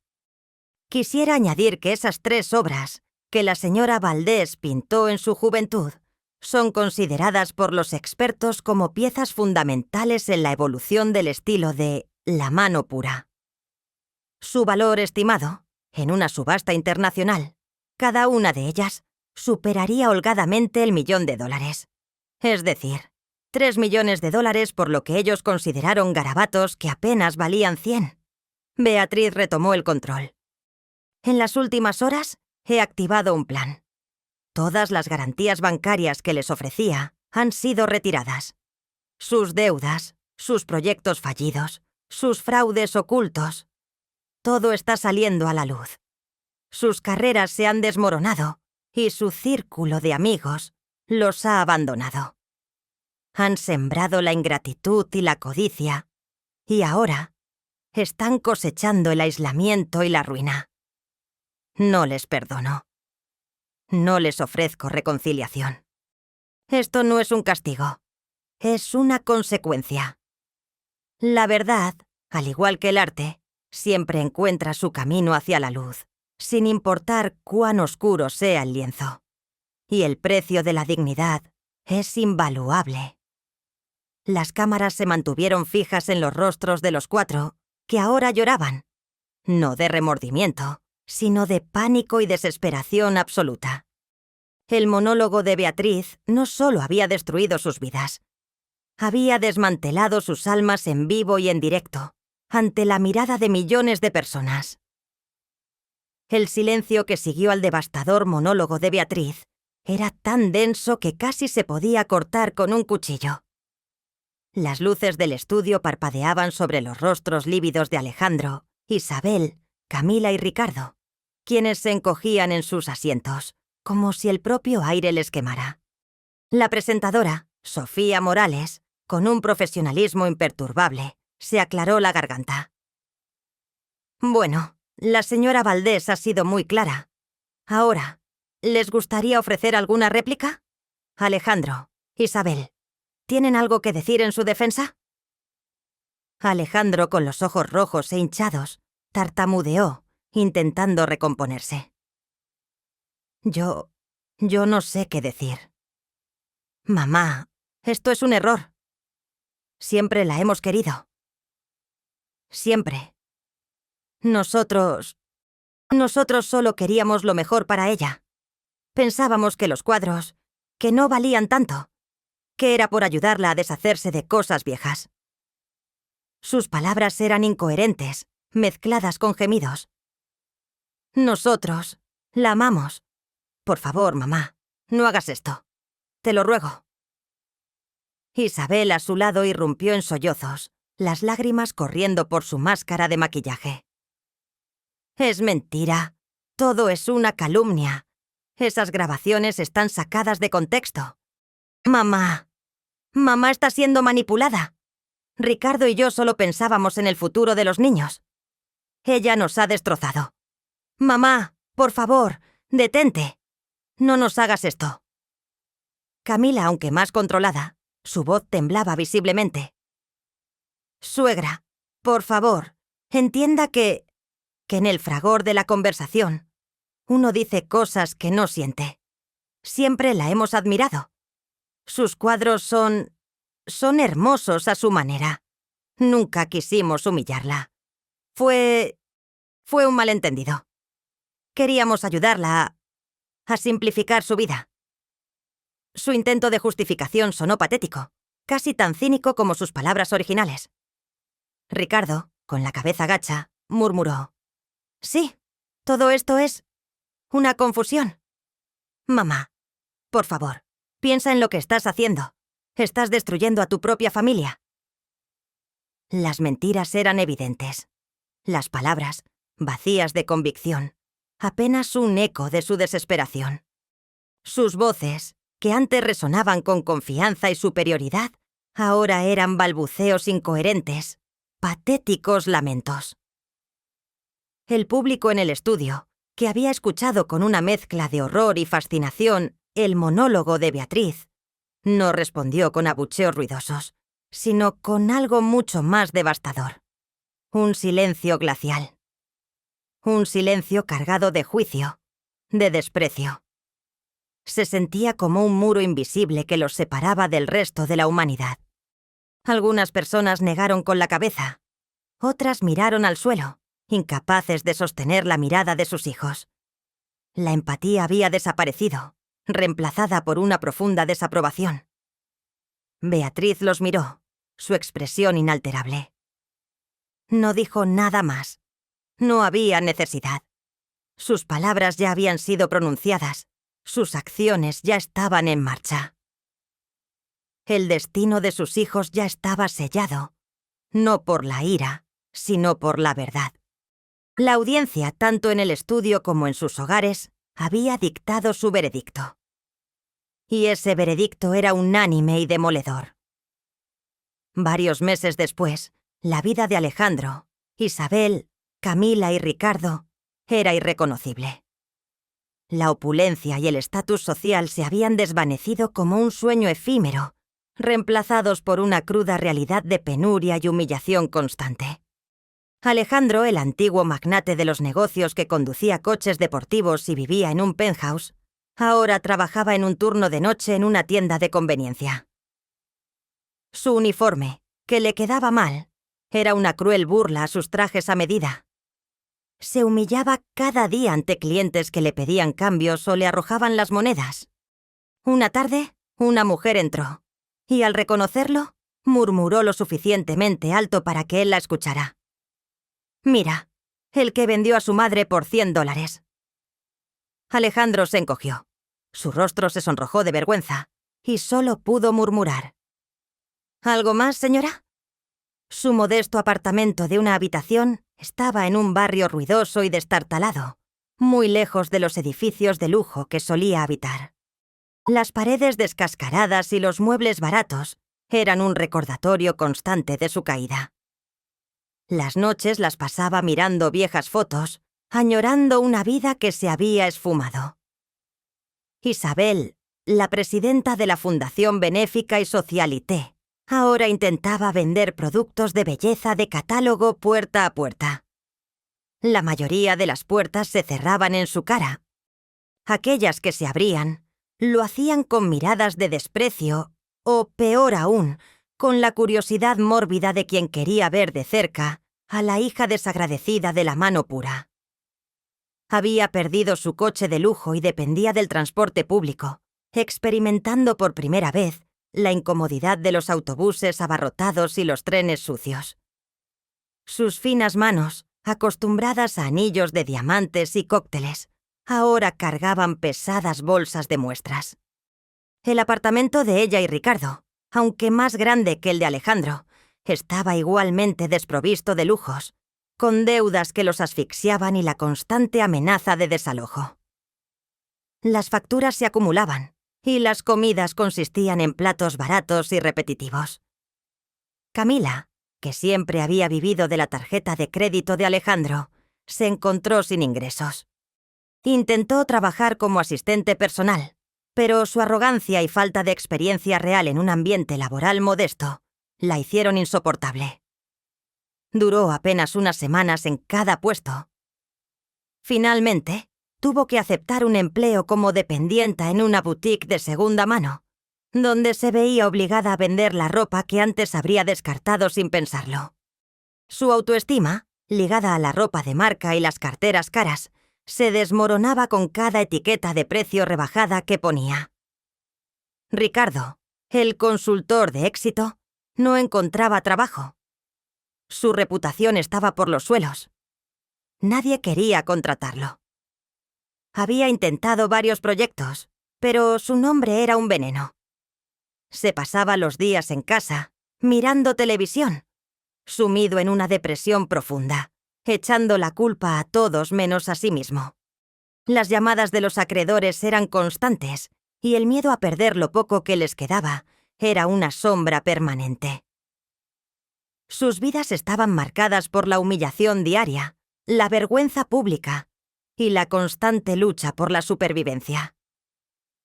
Ya no eran los Valdés. Eran los parias, los hijos del escándalo del artista. La soledad se había convertido en su compañera constante, más insidiosa y cruel que cualquier pobreza material. Alejandro, Isabel, Camila y Ricardo, antaño el centro de una red social vibrante y superficial, se encontraron totalmente aislados, convertidos en parias. Una tarde, mientras Alejandro regresaba a casa de su trabajo en la tienda de conveniencia, con el uniforme aún puesto y el cansancio marcado en el rostro, se cruzó con un grupo de sus antiguos amigos de la universidad en la calle principal. Eran Martín, el que no le había devuelto las llamadas, y Laura, que había publicado un comentario en redes sociales sobre su falta de clase. Venían de un restaurante elegante, riendo y conversando animadamente. Alejandro, con un atisbo de esperanza, alzó la mano y esbozó una sonrisa tentativa. «¡Martín! Laura, ¿qué tal?» Pero Martín y Laura lo miraron directamente a los ojos, y luego, en un movimiento sincronizado y descarado, giraron la cabeza, como si no lo conocieran, como si fuera un fantasma. Continuaron su conversación sin el menor parpadeo, sus risas resonando en el aire, dejándolo allí, con la mano extendida y el corazón encogido. Alejandro sintió un puñal helado en el pecho. No fue un simple desaire. Fue una aniquilación social. Se dio cuenta de que no fingían no verlo. Para ellos, él ya no existía. Isabel experimentó una soledad similar. Intentó contactar a su prima lejana, una mujer con la que solía compartir confidencias y compras. El mensaje que recibió de vuelta fue: «Isabel, creo que deberías entender que en este momento mi familia prefiere mantener distancia. No es personal, pero la situación es muy delicada». Luego, fue bloqueada. El teléfono de Camila dejó de sonar hace semanas, salvo por las llamadas de cobranza. Ya no la invitaban a ningún evento, ni siquiera a las reuniones de café más modestas. Sus perfiles sociales, antes llenos de comentarios y me gusta, ahora eran un desierto. Ricardo intentó ir a su antiguo club de golf, donde había cerrado tantos negocios y cultivado tantas amistades. La recepcionista, con una sonrisa de disculpa, le informó: «Lo siento, señor Valdés.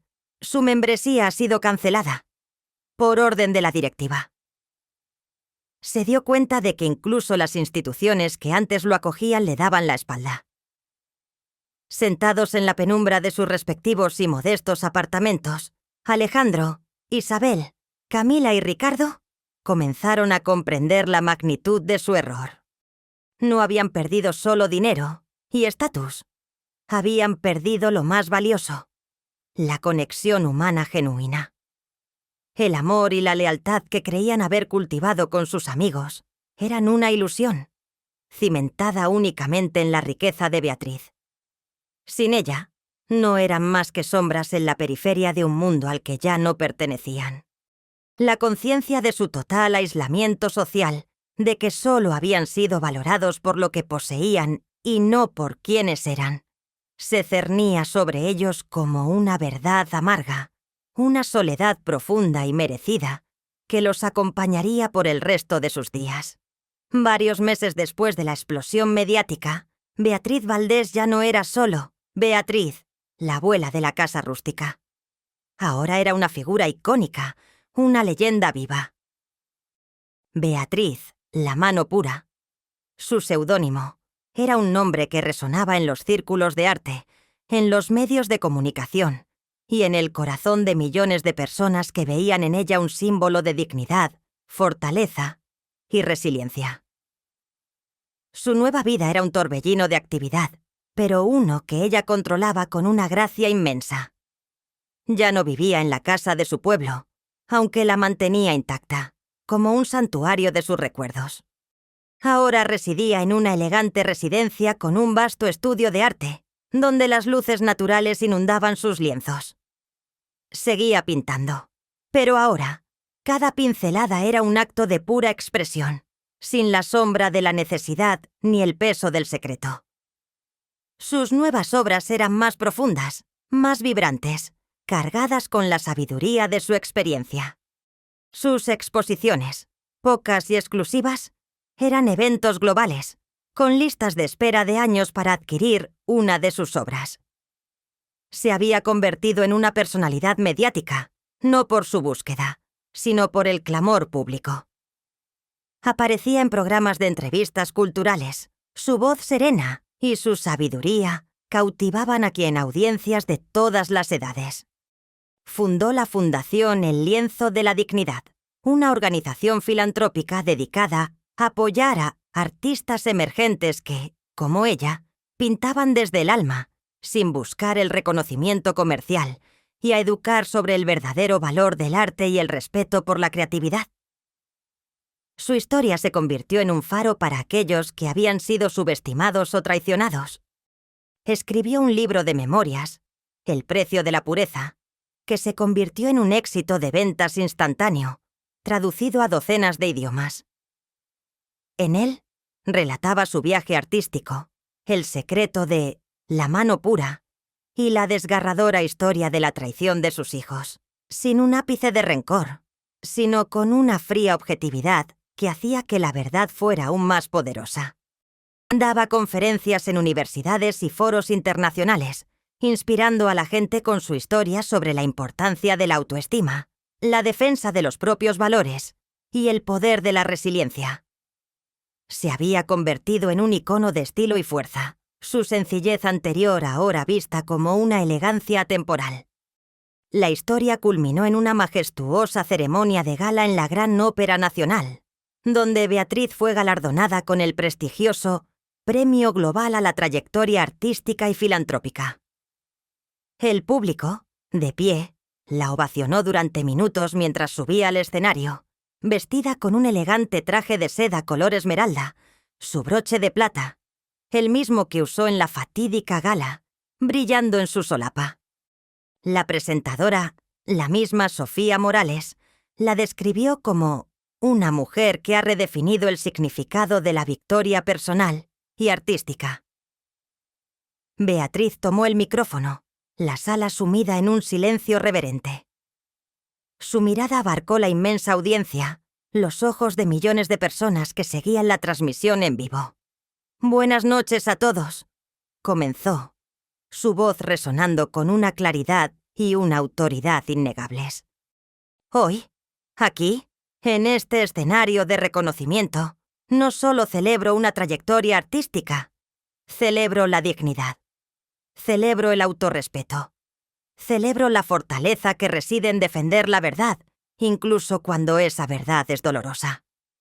Hizo una pausa, sus ojos brillando con una luz interna.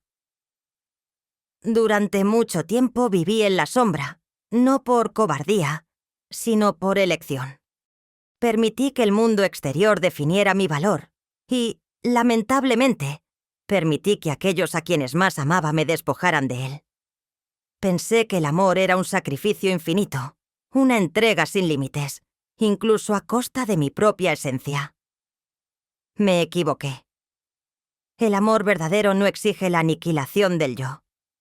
El amor verdadero honra la dignidad del otro y, lo que es más importante, la propia». Su voz se elevó ligeramente. «Mis obras, que hoy se valoran en millones, fueron vendidas por $100 por quienes debían amarme incondicionalmente. Esta ironía no es una anécdota, es una lección.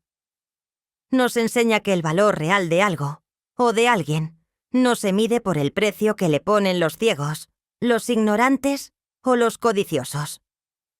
Se mide por la pureza de su origen, por la verdad de su propósito, por la fuerza de su espíritu. Mis pinturas no eran solo garabatos, eran mi alma. Y mi alma, como la de cualquier ser humano, es invaluable. Hoy miro hacia atrás sin arrepentimiento por el camino que he recorrido.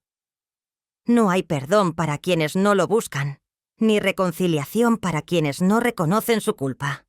Hay solo consecuencias. Y hay para mí una nueva misión: inspirar a cada persona a reconocer su propio valor, a no permitir que nadie, ni siquiera la familia, lo pisotee. La verdadera fortaleza no reside en la capacidad de perdonar una y otra vez la misma afrenta, sino en la valentía de decir «basta» y de reconstruirse sobre los escombros de la traición. La vida es un lienzo. Píntenla con dignidad, con verdad y con el inquebrantable color del autorrespeto. Gracias. La ovación fue ensordecedora, atronadora. Beatriz no derramó ni una lágrima. Solo una sonrisa, serena, incondicionalmente triunfante. Había ganado. No solo el premio, no solo la fortuna, sino algo mucho más grande. Se había recuperado a sí misma. Y su victoria, sin perdón ni reconciliación, era total.